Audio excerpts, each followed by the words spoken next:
kwekhwapha ndaya kudoctor udoctor wanika i-medication but zange yasebenza yaqhubeka yakhula lento ndaza on Friday kwi-night prayer ye-giving birth ndithe kandizayo namezwa yi-2 accident but ndazofika ndithe kandibuyele ekhaya ayisekho le ndibikhona ndiyambulela uThixo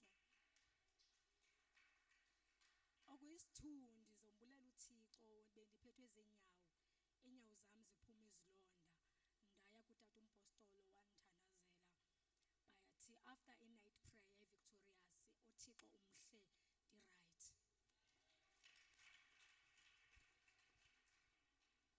Hallelujah.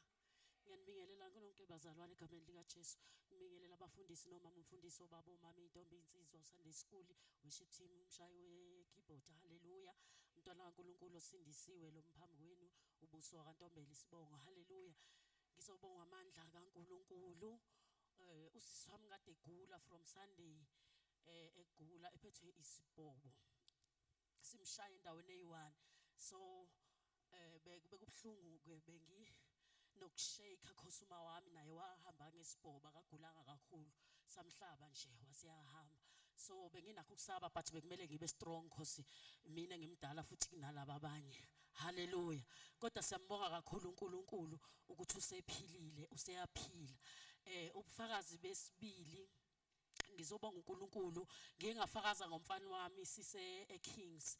Hallelujah. Ngathi mina uqashiwe waba permanent kwi teaching wayengaka graduate ngisho graduate eba permanent. So ngiyambonga kakhulu uNkulunkulu ngalomntwana wasebenza ke last year end of the year ngoDecember waphasisa iclass la ka economics la ka matric ngo100%.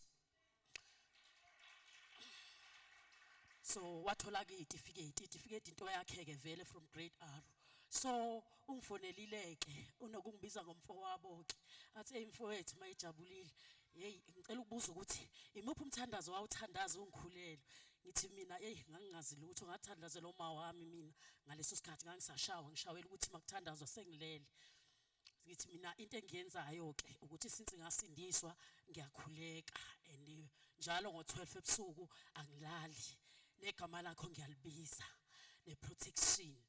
Uthi ke yo ngibona indlela izinto zami ihamba kahle ngayo abantu bayangibuza ukuthi ngiyombonga ngani lo uNkulunkulu mina into zami ziyaflowa noma ke i-community ithi ayingithembi ngoba ngilingana nabantwana babo. Ngithi mina ku right bengakuthembi ungafuni ukuthenjwa ungafuni ukubonakala hlala ukuleyo level wena kodwa uNkulunkulu uzokuphakamisa. Uthi lalela ke mfowethu mina ngiqashiwe ngiyomaka iphepha la ka matric ngiyekho start.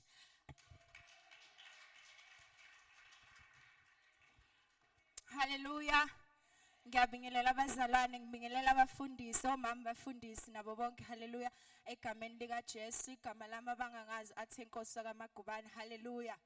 Ngimelana ngizobonga uNkulunkulu. Ukuqala nje ngizoqala ngokuthi bengibhedeya last week nge-23 October. Hallelujah.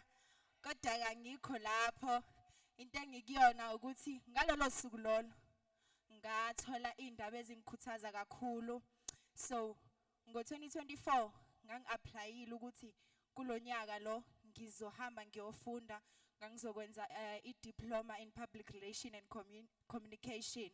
So nga-applyile u-NSFAS wangidecline and then ke kwase kwaba khona i-funding engangiyithola so ngakwazi ukuqala from isemester yokuqala and then emva kwalokho kwakuthi angisakwazi ke ukuthola i-funding so ngagcina drop out ke sengiyeka. Hallelujah. But then ngaphinde ngi-apply futhi kulonyaka. Hallelujah. So kulonyaka ke ngi-applyele i-diploma in law. Hallelujah. Because bekuyinto ebengifuna ukuyenza. So bangi-approve-ile ke bazalwane. Hallelujah.